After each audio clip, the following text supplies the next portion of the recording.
चुरोट खाएर मान्छे मर्छन् भनेर त सबैलाई थाहा छ। तर चुरोट खाएर भन्दा पनि चकलेट खाएर बढी मानिसहरू मरिरहेको कुरा तपाईँलाई थाहा छ? सायद तपाईँले मैले भनेको पत्याउनु भएन होला। तर मलाई एक दिन काठमाडौँको ठुलो डाक्टरले के भन्नुभयो भन्दाखेरि, "एल्सनजी, तपाईँ त चकलेट खान छोड्नुहोस्, बरु खाने नै भयो नि चुरोट खानुहोस् है" भनेर भन्नुभयो। मैले "त्यसो किन नि डाक्टर साहब?" भनेर सोधेँ। उहाँले भन्नुभयो, डायबिटिजको कारणले मर्ने चान्स 300% ले बढी हुन्छ चुरोटको कारणले मर्नुभन्दा भनेर भन्नुभयो। एकदम आत्मविश्वासका साथ, कन्फिडेन्सका साथ भन्नुभयो। तपाईँहरूले पत्याउनु भयो? यो भिडियो चुरोटको बारेमा होइन है। यो भिडियो हो शब्दको शक्तिको बारेमा। सायद मैले त्यो पहिलोचोटि भनेको वाक्यलाई तपाईँले पत्याउनु भएको थिएन होला। तर जब मैले पछि त्यो डाक्टर भन्ने शब्दको प्रयोग गरेँ र जब मैले 300% भन्ने शब्दको प्रयोग गरेँ, तब धेरैजसोको मनको कुनै कुनामा लाग्यो होला, होइन एल्सनले त ठिक कुरा गरिरहेछ कि क्या हो? यो त डाक्टरले भनेको हो कि क्या हो? साँच्चै हो कि क्या हो? भन्ने लाग्न सक्छ। कल्पना गर्नुहोस् त, मेरो यो सबै कुराहरू जिन्दगी चुरोट नछोएको साथीले सुनिरहेको रहेछ। उसलाई के थाहा? मैले यो सबै चुरोटको बारेमा जे पनि भने, सबै झुटो हो भनेर। उसलाई के थाहा? बरु डायबिटिजले चाहिँ होइन, चुरोटको कारणले चाहिँ मर्ने चान्स 500% ले बढी हुन्छ भनेर। उसले यो कुराबारे रिसर्च गरेन, सोच विचार पनि गरेन, प्रमाण प्रुफ पनि खोज्न जरुरत ठानेन।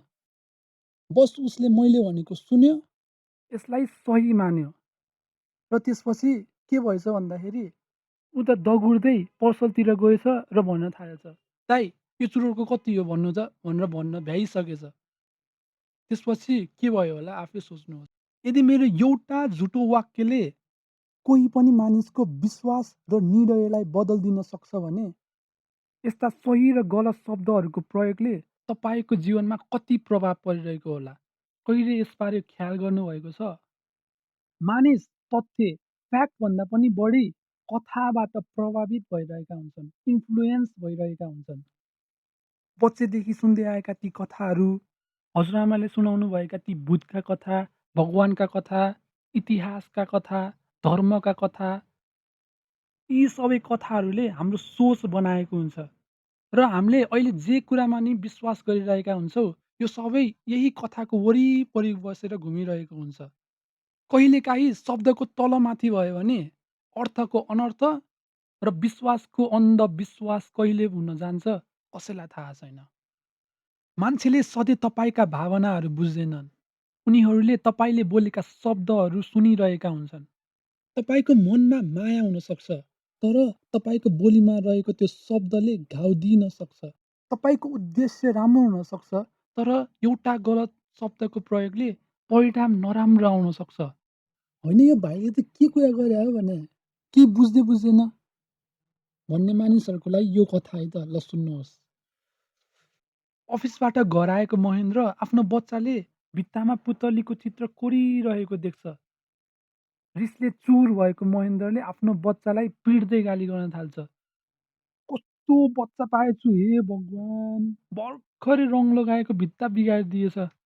तँलाई भित्तामा लेख्नुहुन्न भनेर थाहा छैन? गधा भनेर गाली गर्न थाल्नुभयो। त्यतिकैमा किचनबाट आमा पनि आउनुभयो र भन्न थाल्नुभयो, "हे भगवान्! मैले नाचेर टिकटक बनाउने भित्तालाई बिगार्न भ्याएछ यो गधाले" भनेर अर्को गाली गर्न थाल्नुभयो। खाना खाने बेलामा नि सुख छैन, यही कुरा लिएर कराउँदै खानुभयो। तर त्यो बच्चाले भित्तामा बनाएको त्यो पुतलीको कसैले तारिफ गर्दैन। अब भन्नुहोस् त्यसपछि त्यो बालक, त्यो बच्चाको मानसिकता कस्तो रह्यो होला? एक दिन वीरेन्द्र अफिसबाट घर आउँदाखेरि आफ्नो बच्चाले भित्तामा पुतली बनाइरहेको देख्छन्। अब भर्खरै रङ लगाएको भनेर त नराम्रो लाग्छ, तर छोरीप्रति रिस पोख्दैन। ओहो! कति आफू जस्तै राम्रो पुतली बनाएछौ नि छोरी, गुड। तर यो भित्तामा बनाएको भन्दा कापीमा एकचोटि बनाऊ त, अझ राम्रो देखिन्छ होला। छोरी पनि खुसी हुँदै कापीमा पुतली बनाउन थाल्छ र बुबालाई देखाउनुहुन्छ। ओहो! त्यो भित्तामाको त राम्रै थियो, तर कापीमा त झन् राम्रो देखियो नि छोरी भनेर पुतलीको तारिफ गर्दै हुनुहुन्छ। त्यत्तिकैमा आमा पनि किचनबाट आउनुहुन्छ र भित्तामा बनाएको पुतली देख्नुहुन्छ र कापीमा बनाएको पुतली हेर्नुहुन्छ। ओहो! यो पुतली त लास्टै राम्रो छ त छोरी।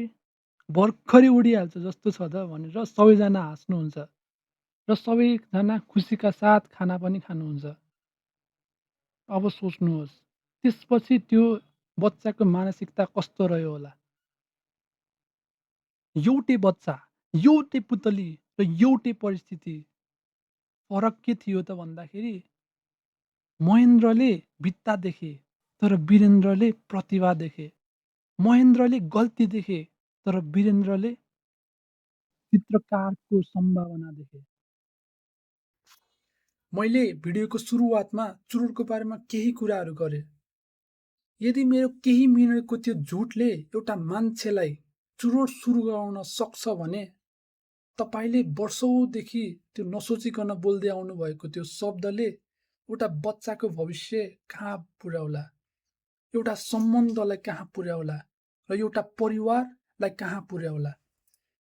शब्द केवल एउटा आवाज होइन, शब्दले विश्वास बनाउँछ, शब्दले सपना बनाउँछ र शब्दले मान्छे बनाउँछ र त्यही शब्दले कहिलेकाहीँ मान्छेलाई तोड्न पनि सक्छ। त्यसैले सोचेर बोल्नुहोस्, किनभने तपाईँले प्रयोग गर्नुभएको एउटा शब्द कसैको जीवनको दिशा बन्न सक्छ। अब के बोल्ने, कसरी बोल्ने भनेर फैसला हजुरहरूको हातमा छ। तबसम्म आल्सन श्रेष्ठ, बाई। गाइजहरू, भिडियो पनि सक्यो। अब काम एउटा मात्र बाँकी भयो है। अब भिडियो मन पर्यो भने लाइक, सेयर, सब्सक्राइब गर्न नबिर्सिनु होला र फेसबुकमा हुनुहुन्छ भने फलो गर्न नबिर्सिनु होला र यति हो, अरू त केही छैन। अब म पनि राम्रोसँग बोल्छु, हजुर पनि राम्रोसँग बोल्नु होला, यति भन्दै बन पाया हूँ तुमसे